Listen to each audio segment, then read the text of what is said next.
Olá, pessoal! Vamos dar continuidade com nossos capítulos de história. Continuando aí no capítulo 11, o mundo islâmico, a gente vai entender como que foi a criação aí do islamismo. Para isso, vou ter que voltar um pouquinho no Império Bizantino que a gente estudou o capítulo passado, ok? Bom, como a gente viu, durante um longo período, o Império Romano ele agonizou. As invasões bárbaras, saques, má gestão, toda aquela crise que levou o Império ao colapso e à separação em dois, o do Oriente e o do Ocidente. Então, pessoal, o Império Romano do Ocidente ele enfraqueceu, só que esse Império Romano do Oriente sobreviveu, que foi o então chamado Império Bizantino, até 1453. Do auge à queda, o Império Bizantino durou 11 séculos, foi muito tempo. Então, nasceu na divisão do Império Romano, ali com a capital em Constantinopla, que era um grande centro comercial na época, né? Que atualmente é a cidade de Istambul, e os bizantinos foram conquistados somente em 1453 pelos turcos otomanos. Por que eu estou voltando nisso? Para entender a questão, porque é aí que está o X da questão, o embate entre cristianismo e islamismo. Porque com a capital situada exatamente, Istambul fica exatamente entre Europa e Ásia, né? Ali a Turquia pertence aos dois continentes. Então, o Império Bizantino foi palco do embate entre cristianismo e o islamismo. As primeiras invasões de tropas muçulmanas começaram em 634, que foi 12 anos após a fundação da religião pelo profeta Maomé. E foi no Império Bizantino que também se originaram as cruzadas, né, que foram a série de guerras entre cristãos e muçulmanos ocorridas aí entre 1095 e 1291. E o fim do Império Bizantino aconteceu então somente em 1453, com a derrubada de Constantinopla pelos turcos otomanos, marcou o encerramento da Idade Média e o início da Idade Moderna. O Império Bizantino murchou e o Império dos Turcos Otomanos cresceu e ganhou força nesse período, que eram os turcos aí, os turcos otomanos eram os turcos convertidos ao islamismo. E o final da história aconteceu em 1453, então, quando após um cerco de 53 dias, o sultão Mohammed II, o Conquistador, invadiu Constantinopla e eliminou Constantino, que foi o último imperador bizantino. E a cultura árabe islâmica, então, nesse período, expandiu-se. Estou deixando aqui para vocês uma imagem de uma mesquita, que é o lugar de culto utilizado pelos seguidores da religião do islamismo ou islã. Além de ser o local onde eles usam para se encontrar e rezar, as mesquitas também são conhecidas pelo seu papel de cunho social, de auxílio às comunidades, além de serem as estruturas mais expressivas da arquitetura islâmica. As mesquitas surgiram ali na Península Arábica e hoje elas podem ser encontradas em todos os continentes e locais em que existam comunidades muçulmanas, sempre com cúpulas majestosas e esses pilares, né, os minaretes bem imponentes. No Brasil existem 10 mesquitas e a maior delas está em Foz do Iguaçu, ali no Paraná. Bom, há uma diferença entre árabes e muçulmanos? Sim, a diferença entre árabes e muçulmanos é que um termo é de referência étnica e o outro é de cunho religioso. Então, pessoal, há sim alguns equívocos, estereótipos do uso dessa palavra, porque embora o islamismo tenha surgido na Arábia, apenas 15% dos muçulmanos são árabes no mundo atual. E aqui eu coloquei para vocês, olha, isso aqui é a península, né, da Arábia Saudita. Península por quê? Como a gente pode ver aqui, ó, água, água, água, tudo isso aqui é água, tá? Por isso que é chamada de península. Toda rodeada por água, somente um lado não é rodeada por água. Então, aqui nós temos, ó, ela situa-se onde? Ásia, né? Oriente Médio, que a gente chama tudo isso, esse que está em verde aqui de Oriente Médio, banhada pelo Mar Vermelho, olha ele aqui, Golfo Pérsico, que está aqui, e o Oceano Índico, já esse que está aqui, tá? Porque a Índia está aqui do lado, então esse oceano aqui é o Índico. Essas são questões que estão na página 149, aqui já estão as respostas, ok? Aqui nós temos novamente um mapa aí com a Península Arábica, dá para ver aqui a Arábia Saudita, Península, olha, Mar Vermelho. A cidade de Meca era um dos maiores centros comerciais e religiosos dessa península e era tradicionalmente habitada por clãs e tribos que viviam do pastoreio e do comércio. Nessa península, pessoal, durante a Idade Média surgiria uma das principais religiões do mundo atual e a religião que mais cresce na atualidade, que é o islamismo. Na época medieval, os árabes unificados em torno da religião muçulmana formaram uma formidável força militar expansionista, contribuiu aí para o declínio do Império Bizantino, como a gente viu, e também tomaram territórios da Europa feudal. A cultura árabe islâmica então expandiu-se por diferentes locais, como o Oriente Médio, o norte da África e a Península Ibérica. Bom, é denominado de mundo islâmico ou mundo muçulmano o conjunto de países que tem como principal religião o islamismo, que atualmente temos aí 1/5 da população mundial que é seguidora desses princípios, e grande parte do mundo islâmico localiza-se no Oriente Médio e na África, mas mesmo em países da Europa, do Oriente, até mesmo aqui das Américas, encontram-se aí seguidores dessa religião e cultura. Segundo os historiadores, eles chegaram aqui nas Américas no tráfico negreiro, ali em meados do século XVI, daquela imigração forçada. Aqui eu coloquei somente uma tabela com o número de pessoas aqui em bilhões, né? Então, olha, primeiro tem cristãos, depois muçulmanos. Então, só que, segundo estatísticas, a religião islâmica é a que mais cresce, ok? E aqui também tem aqui a legenda, tá dividido aí cristãos, muçulmanos, hindus, sem religião, budistas, outras religiões e judeus. E a origem do islamismo? Bom, o islamismo surgiu então ali na Península Arábica, que eu mostrei para vocês, no século VII, sendo o seu criador Mohammed, o tal do Maomé. E essa península possui 5/6 da sua área total desértica, com um clima ali seco e quente, ponteada por alguns oásis. Os árabes, pessoal, eles são de origem semita. O semitismo quer dizer um grupo étnico, né? O termo semita ele tem é um grupo linguístico ali formado por uma família de vários povos, onde se destacam mais os árabes e hebreus, compartilhando as mesmas origens culturais. A origem da palavra semita ela vem de uma expressão ali da Bíblia, que eles falam que é uma linhagem de descendentes de Sem, que era filho de Noé. Bom, primitivamente eles viviam em tribos patriarcais, sem uma unidade política. Ao todo eram 300 tribos divididas entre beduínos, nômades e citadinos urbanos e sedentários. Bom, como que era a Arábia antes de Maomé? Até meados do século VII, esse povo não se organizava em um estado centralizado, mas se dividia em dezenas de tribos independentes. Cada uma delas era composta por clãs, que eram as grandes famílias unidas em torno de um líder, que era o sheik, escolhido por seus membros. Cada tribo tinha o seu próprio deus e o seu próprio código de ética.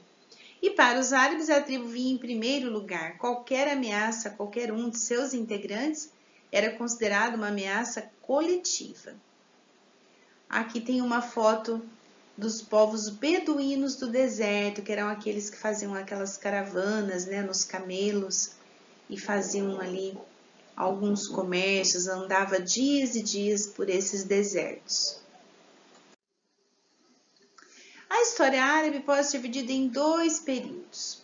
O pré-islâmico, que é o período anterior ao islamismo, e o islâmico, que é o período posterior ao islamismo. A gente também pode dizer que a fundação aqui do islamismo por Maomé divide aí esses 2 períodos. Bom, existiam os árabes do litoral, que eram sedentários, viviam do comércio e da agricultura. As duas principais cidades árabes eram Meca e Yatrib, ou Medina, localizadas na faixa costeira ali do Mar Vermelho e sul da Península Arábica. Já os árabes do deserto, então aqui a gente pode pensar que é litoral e aqui mais para o interior ali do continente, né, do deserto. Os nômades ou seminômades habitavam em tendas, vagando pelo deserto, à procura de oásis onde pudesse alimentar e fornecer água para seus animais.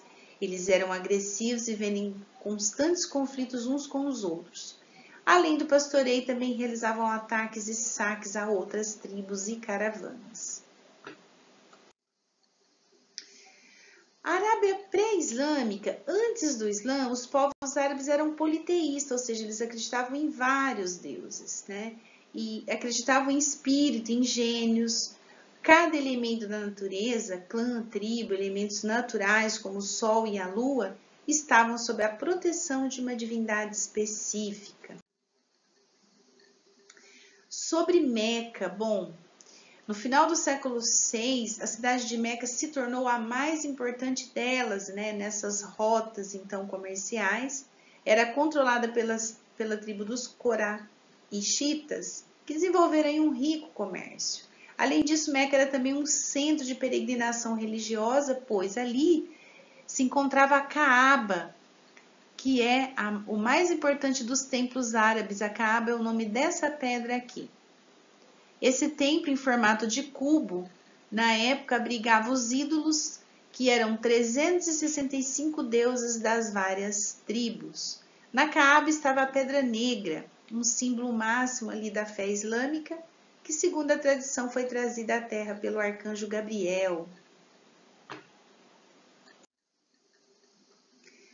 Arábia Islâmica. Bom, um dos membros da tribo ali dos Coraíchitas, Maomé, entra em contato com judeus e cristãos.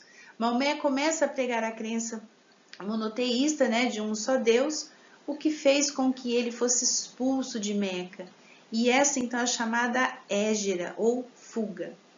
Então ele passa a morar em Yatreb, né, Medina, em 622, onde é bem recebido e seus ensinamentos são aceitos. Então é contada a partir daqui a fundação da religião islâmica. Em 630, Maomé lidera um exército e conquista Meca, convertendo a Caaba em centro religioso de adoração a Alá. Mas por que será que Maomé resolveu fundar essa religião islâmica ou muçulmana, né? Segundo ele teve um encontro com o anjo Gabriel. Então, ali no Alcorão, ou Corão, que é como se fosse a Bíblia deles, ele relata esse encontro com o profeta, estando em um transe profundo, recitou os versos que serviriam de base aí para o islamismo. Também existem alguns relatos de que ele pode ter encontrado o anjo Gabriel em uma das suas orações diárias ali, porque eles precisam fazer 5 orações diárias voltadas para Meca. Ele foi até uma caverna para ter um pouquinho ali de sossego e foi quando ele teve aí esse encontro com o anjo Gabriel, dizendo aí para ele os preceitos dessa fundação da religião.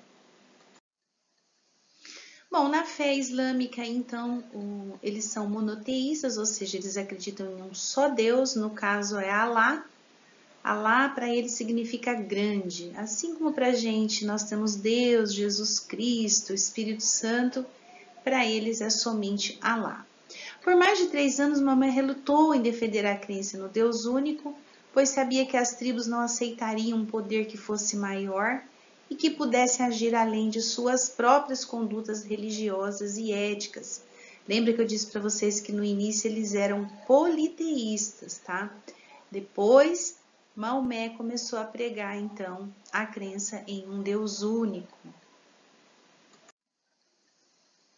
Dessa forma surgiu, segundo a tradição, uma nova religião que se chamou Islã ou Islamismo, que em português significa submissão.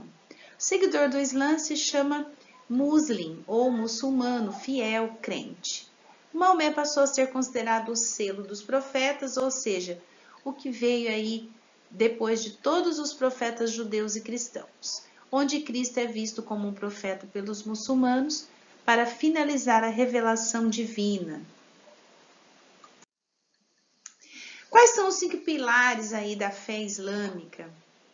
Crer em Alá, Deus único, e em Maomé, profeta, fazer 5 orações diárias voltado para Meca, ser generoso dando auxílio aos pobres, cumprir o jejum religioso durante o mês do jejum, que é o Ramadã, e ir em peregrinação a Meca pelo menos uma vez na vida. Falar um pouquinho do Alcorão, que é o livro sagrado deles. Então, tá correto falar Corão ou Alcorão, tá? Que significa a leitura ou a palavra. É o livro sagrado dos muçulmanos junto com a Suna. No Corão estão os principais ensinamentos e revelações feitas a Maomé por Alá. Os ensinamentos do Corão são de ordem religiosa e também social, formando a Sharia, que é a lei deles. E muitos elementos do Antigo e Novo Testamento fazem parte do Corão. Tem muitos elementos do Antigo e Novo Testamento que se parecem muito com a nossa Bíblia Sagrada. Bom, ocorreu sim uma divisão do islamismo entre sunitas e xiitas. Após a morte de Maomé em 632, a religião sofreu divisões. As mais destacadas são: os sunitas é que para eles o sucessor de Maomé deveria ser o califa, um exemplo em virtudes morais, com honra, respeito, trabalho, mas que deveria ser muito humilde a reconhecer suas falhas em ações, devem ser fiéis ao Corão e também ao Sunna. Os sunitas representam a facção liberal do Islã. São a maioria os sunitas, tá? Os sunitas eles são mais parecidos aqui com os nossos católicos. E os xiitas, para eles, o chefe do Estado Islâmico deveria ser descendente legítimo de Maomé, o imã. O imã ou imame é inspirado diretamente por Alá e sua palavra é inquestionável. Aceitam apenas o Corão e são encontrados principalmente no Irã e Iêmen. Os xiitas são os extremistas, tá? Eles são mais agressivos, enfim. Eles são minoria, mas assim, a questão do mundo islâmico, que as pessoas temem, né? Na questão de homens bombas, ali na questão do ataque do 11 de setembro, eles são muito temidos, esses povos xiitas.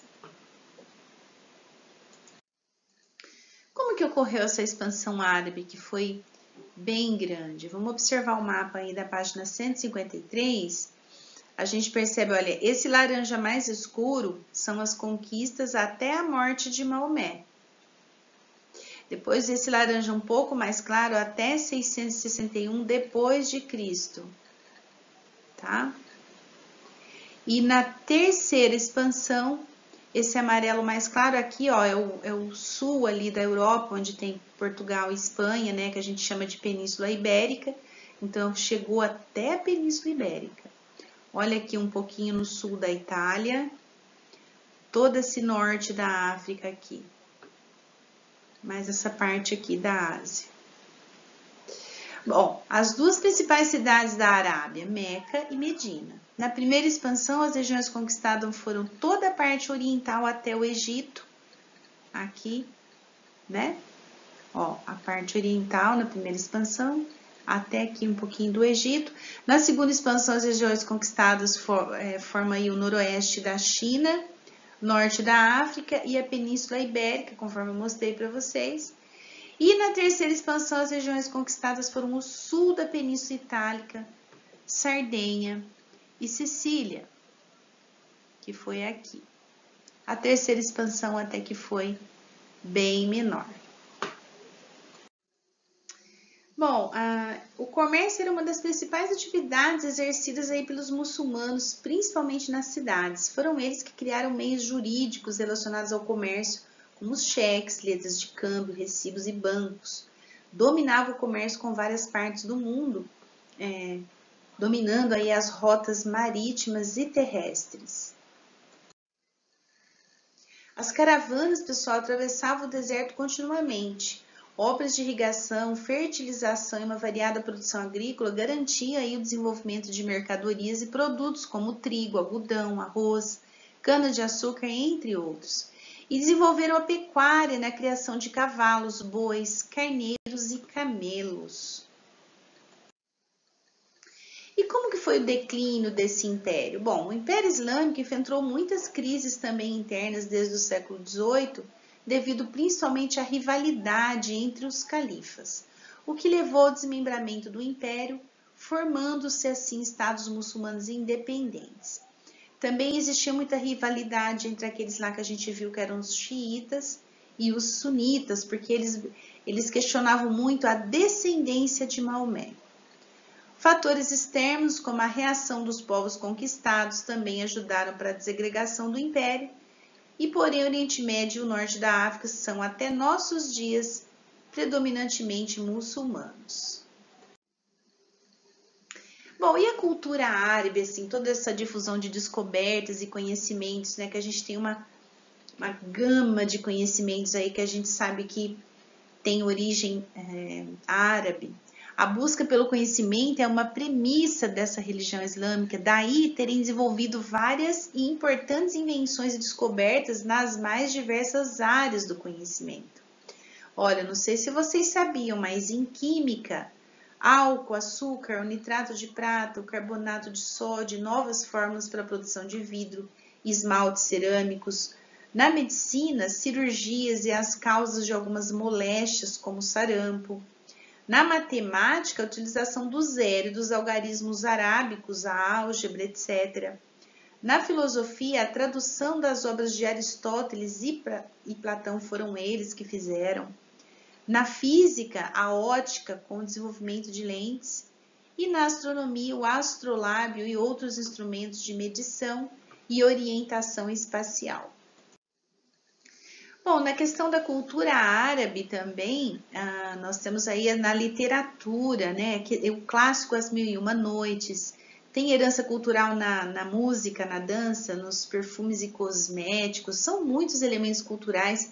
A culinária muçulmana é extremamente diversificada, né, porque engloba ali diversos povos, enfim, é uma gama aí de detalhes, tanto na culinária como em produtos difundidos aí pelos árabes.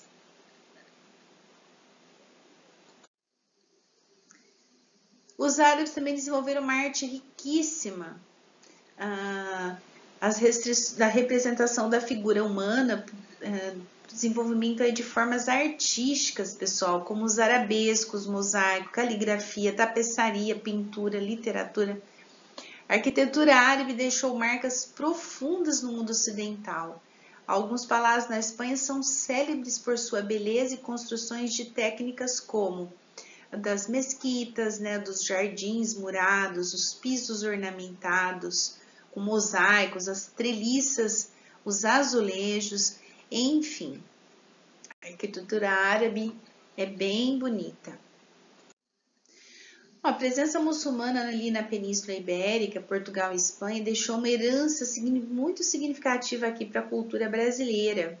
Então, na língua, toda a tecnologia ali para a produção durante o período colonial, esse comércio itinerante, atualmente os chamados prestamistas, né, que são as pessoas que fazem esse comércio itinerante, comidas como cuscuz, temperos, especiarias, a azulejaria e esses mosaicos que a gente vê nas construções, os cobogós, que são aqueles tijolos vazados que as pessoas colocam aí nas decorações das casas também, que são bem bonitos, vem aí de herança cultural árabe.